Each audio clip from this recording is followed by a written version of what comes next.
What's going on, y'all? Machiavelli Mills TV. So look, yeah, I put up a poll on my community tab, or not a poll, put up a question like, what do people want to see me talk about?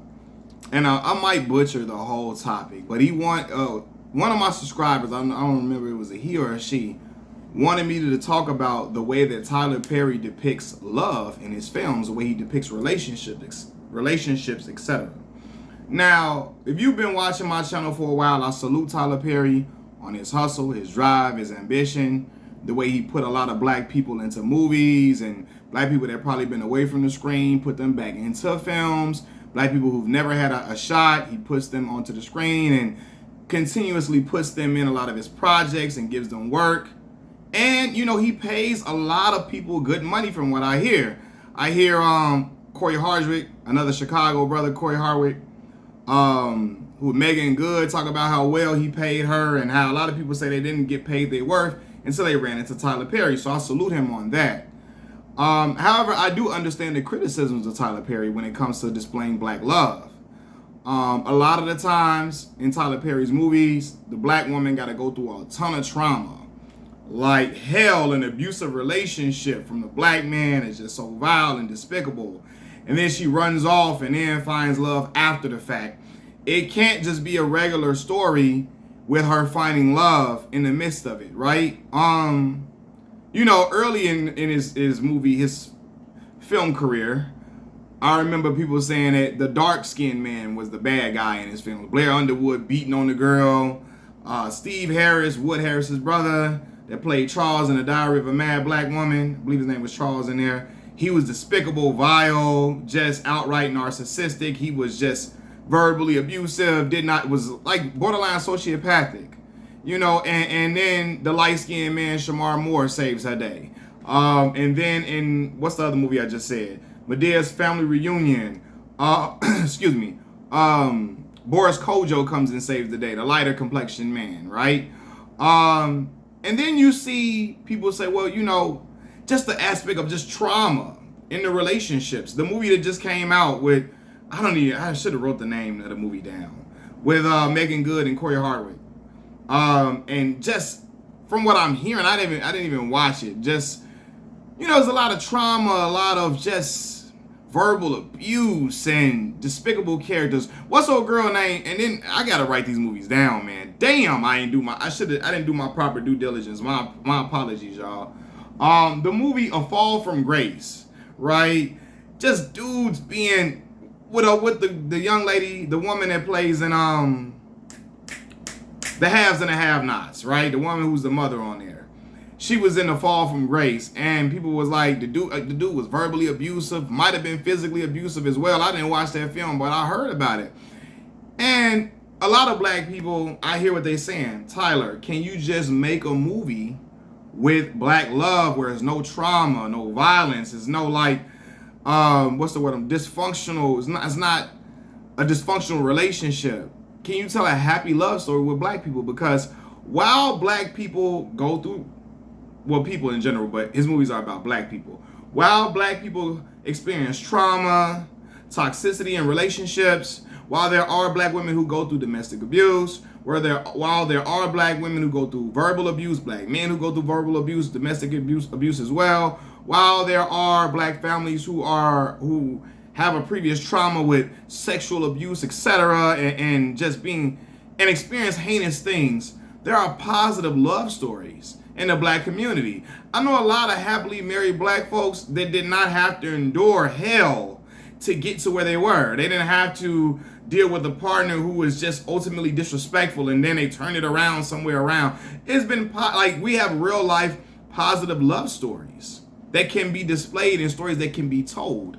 And I get people saying, yo, Tyler, can you present something on the opposite end of the spectrum where we have a beautiful story of black folks finding love and it's a romance story, or it's just a romantic comedy, not, oh my God, the man is abusive, the woman is despicable, the woman is a street hooker at night and then trying to be a family woman in the daytime, and yeah, because look, I'm not saying he don't gotta make what he likes to make or stories of trauma that comes from black folks or nothing.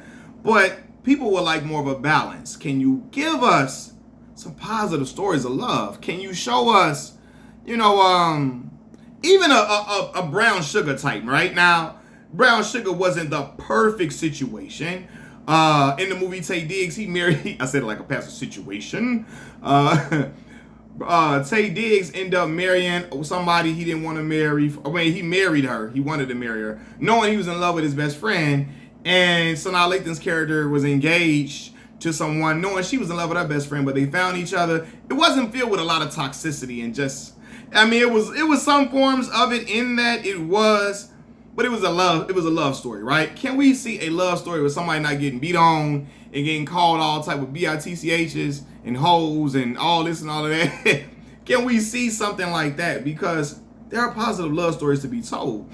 And, when we see these other directors, Nicholas Sparks movies, he got The Notebook and, Dear John and all that type of stuff, and all these different movies, Walk to Remember, these love stories, right? And I haven't even watched these movies. I have not. But my boy, my roommate in college at Mississippi Valley is a black fella from Chicago, my homie.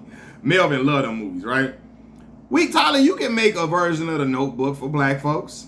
You can make I ain't even trying to, okay, Dear John, whatever. Now, I'm not even trying to say you got to make it like that. But what I'm saying is we have a lot of white just love stories without just a whole bunch of trauma and just despicable stuff.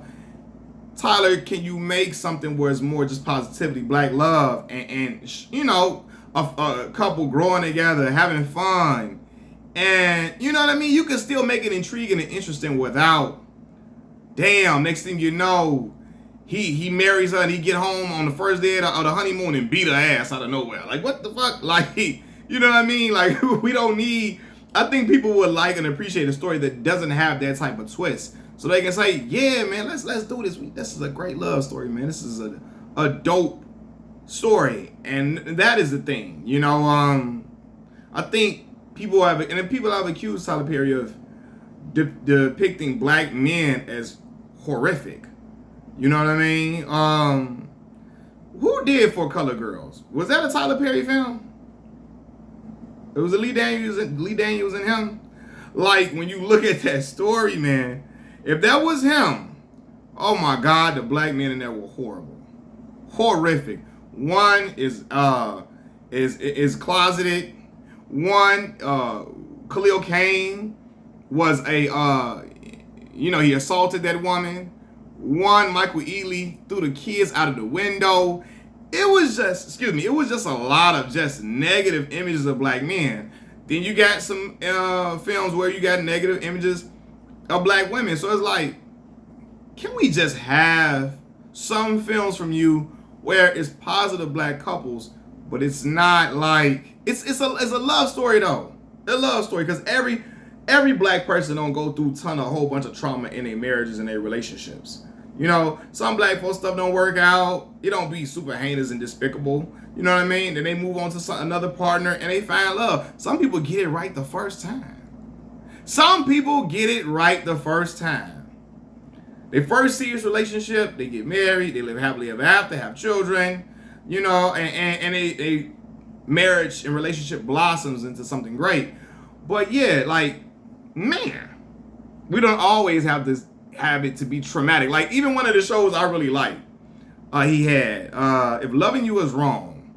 Black man is a psychotic guy. He has an affair with his white neighbor who's married as well. He has a baby with his white neighbor, and he don't have no baby with the black woman, and then he's a psychologist, a brilliant mind, a black professional, but he's just losing his shit and crazy over this white woman. And just all this, like, bro, just give us a love story with black folks and showing us a positive image of black folks in the image of what Bill Cosby used to present on TV. I'm not saying be Bill Cosby, but the images he presented.